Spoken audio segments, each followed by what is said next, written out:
बिस्मिल्लाहिर्रहमानिर्रहीम। अस्सलाम वालेकुम स्टूडेंट्स। एक्सरसाइज 1.5 का क्वेश्चन नंबर 18 करेंगे। An AC source supplies a voltage of V हमें दिया हुआ है 120 cos π/4 plus iota sin π/4 volts to a circuit with impedance Z equal to 1 plus iota √3 over 2 ohms. Calculate the current in polar form. आपको V की value भी दे दी है, आपको Z की वैल्यू भी दे दी है, आपने करंट यानी I की वैल्यू जो है वो फाइंड आउट करनी है। तो स्टार्ट करते हैं। गिवन पहले जो वैल्यूज़ हैं वो लिख लेते हैं। Given V is equal to 120 cos of π/4 plus iota sine of π/4, ठीक है। और Z दिया हुआ है 1 प्लस आयोटा √3 ओवर 2। अब देखें ये भी हमें ये कम्प्लेक्स नंबर हमें दिया है पोलर फॉर्म में, और ये वाला कम्प्लेक्स नंबर हमें दिया है कार्टीजियन फॉर्म में, ठीक है, रेक्टेंगुलर फॉर्म में। हम इसको कन्वर्ट करते हैं पोलर फॉर्म में, क्योंकि आपने जो आंसर है वो भी पोलर फॉर्म में देना है। तो हम पहले इसको पोलर फॉर्म में कन्वर्ट करते हैं और उसके बाद फिर हम ये वैल्यू जो है वो फार्मूले में दोनों की सब्स्टिट्यूट करेंगे और आई का आंसर निकालेंगे। तो इसको पहले हम कन्वर्ट कर लेते हैं पोलर फॉर्म में। तो ये 1 को ये 2 को बोथ के साथ सेपरेट हमने डिवाइड कर लिया। आयोटा √3 ओवर 2 आ गया। अब आपको पता है कि किसी भी कम्प्लेक्स नंबर को पोलर फॉर्म में कन्वर्ट करना हो तो हमें एक उसकी मैग्नीट्यूड चाहिए होती है और दूसरा जो है उसकी हमें एंगल चाहिए होता है, आर्ग्यूमेंट चाहिए होता है। तो हम इस Z का पहले मैग्नीट्यूड या मॉडुलस फाइंड आउट करेंगे। वो आ जाएगा 1 ओवर 2 का स्क्वायर प्लस √3 ओवर 2 का स्क्वायर और स्क्वायर रूट।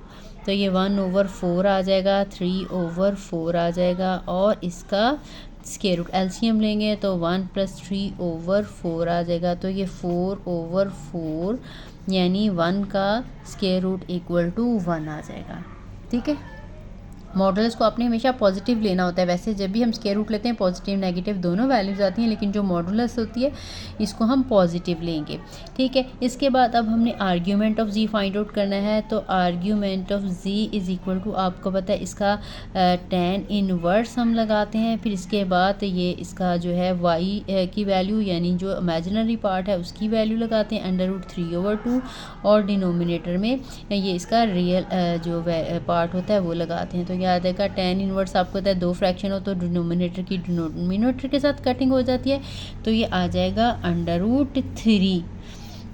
अब √3 आपको पता है tan की वैल्यू जो है वो 60 पे होती है, तो 60 को हम π/3 कह सकते हैं, ठीक है। अब हमारे पास आर्ग्यूमेंट भी आ गया है और हमारे पास मॉडुलस की वैल्यू भी आ गया है। तो दिस इम्प्लॉयज दैट अब Z जो है पोलर फॉर्म में आ जाएगा 1 into cos of π/3 plus iota sine π/3। अब ये क्योंकि 1 है तो सिंपली हमारे पास cos π/3 प्लस आयोटा साइन π/3 ही आ जाएगा, ठीक है। 1 के साथ मल्टीप्लाई करने से आपको पता है कोई फ़र्क नहीं पड़ेगा। इसके बाद अब हमने जो है फार्मूला लिखना है बाय ओहम्स लॉ। आपको पता है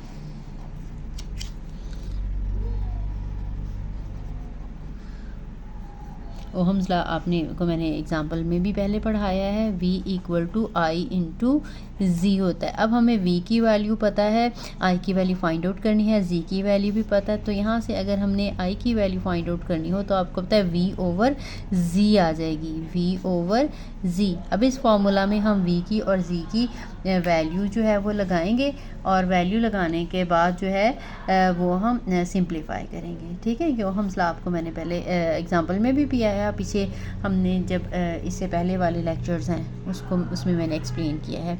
अब हम I की वैल्यू फाइंड आउट करने के लिए जो है V को Z के साथ डिवाइड करेंगे। तो I की वैल्यू आ जाएगी, V का हमें दिया हुआ था, गिवन था ये 120 cos π/4 प्लस आयोटा साइन π/4 था। और ये जो Z की वैल्यू थी ये अभी हमने कन्वर्ट की है पोलर फॉर्म में। तो ये है cos π/3 प्लस आयोटा साइन π/3।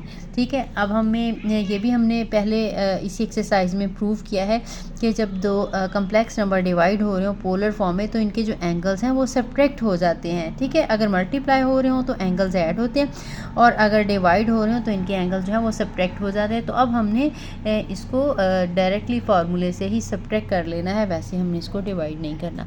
तो ये 120 एज इट इज़ आ जाएगा, तो कॉस आ जाएगा π/4 माइनस π/3। ठीक है, और प्लस आयोटा साइन π/4 माइनस π/3। इनका हम एलसीएम ले लेंगे और सिंप्लीफाई करके हम आंसर लगा देंगे। ये 120 कॉस, इनका एलसीएम लेंगे तो ये 12 आ जाएगा, 3π माइनस 4π प्लस आयोटा साइन 12 है, यहाँ पे 3π आ जाएगा, यहाँ पे 4π। This one is equal to 120 cos of, ये 3π में से 4π निकालेंगे तो ये आ जाएगा minus π/12 plus iota sine negative π/12। ठीक है, अब ये जो साइन का नेगेटिव एंगल होता है वो एज इट इज़ ही पॉजिटिव के इक्वल होता है। ये आपने प्रॉपर्टी पढ़ी होगी, कॉज ऑफ नेगेटिव थीटा हो तो वो कॉज ऑफ थीटा के इक्वल ही होता है, लेकिन अगर साइन ऑफ नेगेटिव थीटा हो तो वो नेगेटिव ऑफ साइन थीटा के इक्वल होता है। ये मैंने प्रूव भी किया हुआ है, डिटेल से एक्सप्लेन किया हुआ है, मेरी पीछे वीडियोस जो हैं वो आप चेक कर सकते हैं। तो यहाँ पे हम डायरेक्टली ये जो है यहाँ पे कॉज इसका नेगेटिव, इसके पॉजिटिव और नेगेटिव की वैल्यू सेम होती है, तो ये कॉज ऑफ π/12 आ जाएगा और ये जो माइनस है इसका बाहर आ जाएगा तो आ जाएगा माइनस आयोटा साइन π/12। ठीक है, ये हमने पोलर फॉर्म में जो है आंसर बताना था।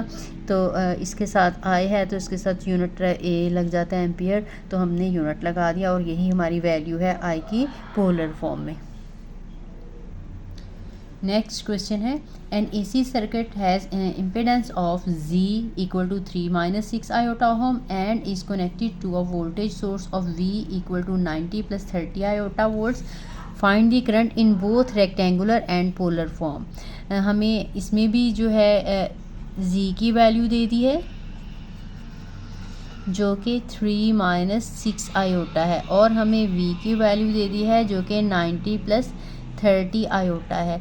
अब हमने करंट की वैल्यू यानी आई जो है वो फाइंड आउट करना है। वो उन्होंने कहा है कि रेक्टेंगुलर फॉर्म में भी निकाल के दें और पोलर फॉर्म में भी निकाल के दें। तो हम पहले ओहम्स लॉ से इन्हीं रेक्टेंगुलर फॉर्म में है ये दोनों दिए हुए, तो रेक्टेंगुलर फॉर्म में निकालते हैं। By Ohm's law you know that V is equal to I into Z। तो अब यहाँ से आप अगेन वही हमने जो वैल्यू निकालनी है वो I की निकालनी है, तो हमें V को डिवाइड करना पड़ेगा Z के साथ। This implies that I is equal to V over Z। तो यहाँ से I की वैल्यू आ जाएगी, V की वैल्यू है 90 + 30 आयोटा और Z की वैल्यू है 3 - 6 आयोटा। अब ये 3 कॉमन ले लेते हैं न्यूमरेटर से भी और डिनोमिनेटर पर से, तो वैसे 30 कॉमन निकलता है तो 30 कॉमन निकालें, 3 + आयोटा आ जाएगा और डिनोमिनेटर में 3 कॉमन लेंगे तो 3 × 2 = 6। अब इनकी कटिंग हो जाएगी तो ये आ जाएगा 10 × 3 + आयोटा × 1 - 2 आयोटा। अब हमने क्या करना है, अब हमने इसको रैशनलाइज़ करना है 1 - 2 आयोटा को, और रैशनलाइज़ करने के बाद फिर हम इसको सिंप्लीफाई करेंगे। तो आपको पता है रैशनलाइज़ करना हो तो हमेशा जो डिनोमिनेटर में हमारे पास नंबर होता है उसका कॉन्जुगेट लेते हैं। तो ये 1 + 2 आयोटा के साथ हम मल्टीप्लाई भी करेंगे, 1 + 2 आयोटा के साथ हम डिवाइड भी करेंगे। तो ये 10 एज इट इज़ है, 3 + आयोटा को मल्टीप्लाई करेंगे 1 + 2 आयोटा के साथ और डिनोमिनेटर में ये 1 का स्क्वायर आ जाएगा और 2 आयोटा का स्क्वायर, क्योंकि एक दफ़ा प्लस है और एक दफ़ा माइनस है। अब न्यूमरेटर को हम मल्टीप्लाई कर लेते हैं, ये 10 एज इट इज़ आता जाएगा, 3 को 1 के साथ मल्टीप्लाई करेंगे तो ये आ जाएगा 3 को 2 आयोटा के साथ करेंगे तो ये 6 आयोटा आ जाएगा, आगे आयोटा आ जाएगा और ये 2 आयोटा स्क्वायर आ जाएगा और डिनोमिनेटर में 1 आ जाएगा, -2 का स्क्वायर है 4 और आयोटा का स्क्वायर आ जाएगा। ठीक, इसके बाद आपने इसको थोड़ा सा और सिंप्लीफाई करना है, 10 लगाएंगे। अब ये 3 है और ये 6 और ये आयोटा 7 आयोटा आ जाएगा और ये 2 आयोटा स्क्वायर की वैल्यू हम लगा देंगे -1 न्यूमरेटर में भी और डिनोमिनेटर में भी। इसके बाद ये आ जाएगा 10 है, 3 + 7 आयोटा और -2 और ये 1 + 4 आ जाएगा। ठीक, अब ये 10 है, ये 3 - 2 करेंगे तो आ जाएगा 1 - 7 आयोटा और डिनोमिनेटर में आ जाएगा 5 के साथ 10 की कटिंग कर देंगे तो ये आ जाएगा 2 × 1 - 7 आयोटा।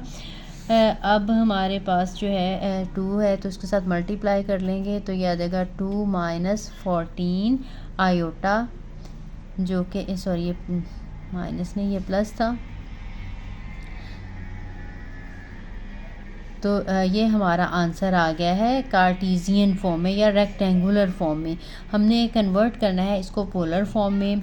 आई थिंक ऐसे भी डायरेक्टली भी किया जा सकता है कि इसी को पोलर फॉर्म में कन्वर्ट कर दें, या फिर ये करें कि वी का आंसर भी पोलर फॉर्म में कन्वर्ट करें, जी का भी पोलर फॉर्म में कन्वर्ट करें और फिर इन्हें पोलर फॉर्म वाले मेथड के साथ जैसे हमने प्रीवियस क्वेश्चन में किया था उस तरह से डिवाइड करें। ठीक है, तो आप उस तरह से कर लीजिएगा। मैं डायरेक्टली आपको इसको कन्वर्ट करके जो है वो बता देती हूँ। अब आपको बताया आई जो है इसकी मैग्नीट्यूड फाइंड आउट करनी पड़ेगी जो कि 2 का स्क्वायर है और 14 का स्क्वायर है और फिर इसका हमने लेना है स्क्वायर रूट। तो 2 का स्क्वायर आ जाएगा 4 और 144 का स्क्वायर आ जाएगा 196 और इसका आ जाएगा स्क्वायर रूट। अब हम इन दोनों को ऐड करेंगे तो 200 आ जाएगा। 200 का स्क्वायर रूट आपको पता है इसकी पार्शियल प्राइम फैक्टराइजेशन करेंगे तो वो 2 × 100 आ जाएगा और 100 का आपको पता है स्क्वायर रूट जो है वो 10 होता है तो 10√2 हमारे पास जो है वो आ जाएगा।